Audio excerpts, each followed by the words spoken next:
So from the weekend, the Charity Shield game, we had a couple of injuries in that game. So Blake Taff was the one that went down with the ankle injury. He's had a lot of surgical reviews and scans and that over the past three or 4 days. He's got a medial ligament injury with that ankle, so that's sort of ruptured there. That'll heal on its own. He's in a boot right now walking around. His syndesmosis was clear, which was the thing that we were initially concerned about, so that's a really good result for Blake. So Blake will be out for around about 6 to 8 weeks before he's returning to play. Hame Sele in the Charity Shield, so he had to come off early in that second half. He picked up a rib injury, just a slight crack in the rib there. He was really painful for a few days. He's starting to settle a lot now. He'll miss the first couple of weeks, but we just need to see how he progresses over the next couple of weeks before he starts doing contact and starts getting comfortable doing more football work. He'll certainly miss the first couple of rounds and then be available hopefully after that. From the long-term injured group, so Tane Milne came with that ACL injury. He had suffered that at the start of last season, had the difficult period through the COVID break, not being able to get surgery and those kinds of things. He's had a really big moment in the last couple of weeks. He's returned to full training. So he's now cleared all of his return to play markers. There's a lot of testing and jumps and all this stuff that goes on with the ACL return to play. He's cleared all of that now.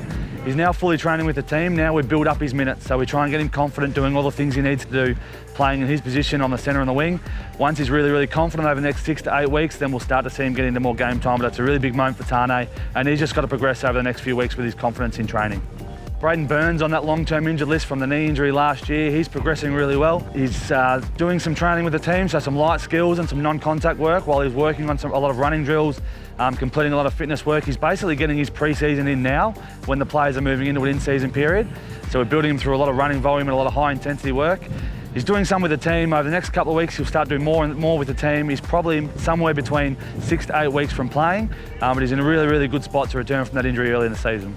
Jed Cartwright, so he's missed a lot of the pre-season with a back injury. He's had a really minor operation in the past couple of weeks to try and help him out with that injury. He's bounced back into that from the operation much better, so he's into a position now where he's starting to get into some physio work and some light rehab. It's a really quick recovery time from that surgery, so we don't expect Jed to be out for long, but he needs that 4 to 6 week period to build his running loads up before he starts returning with the team, and then he needs some time training with the team before he's ready to play.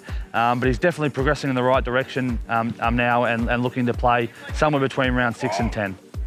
Brock Gardner had an Achilles injury in pre-season. He's had that surgery to repair that Achilles. He's come out of the boot now and he's starting his rehab practices. We know that ruptured Achilles, that's a long-term process. So he'll be a long time out with injuries. We don't really put any time frames around that. He's started his rehab, he's out of his boot, he's walking around normally. They're big milestones in the early part of that injury. We'll progress his weights a lot over the next sort of 4 to 6 weeks before we even look at running. But he's progressing well from that injury, and it's just a long-term thing, and he's just got to go through that process in the rehab from that injury. And the final one is Liam Knight. So Liam's unavailable for round 1. He had a concussion in training leading into the Charity Shield, and he just had some delayed symptoms, so he couldn't start his 6-stage return to play concussion protocol until a bit of a delay on what we'd normally expect from that point in time. He's now cleared to start that, so he's symptom-free now, and he started his stage protocol in his concussion.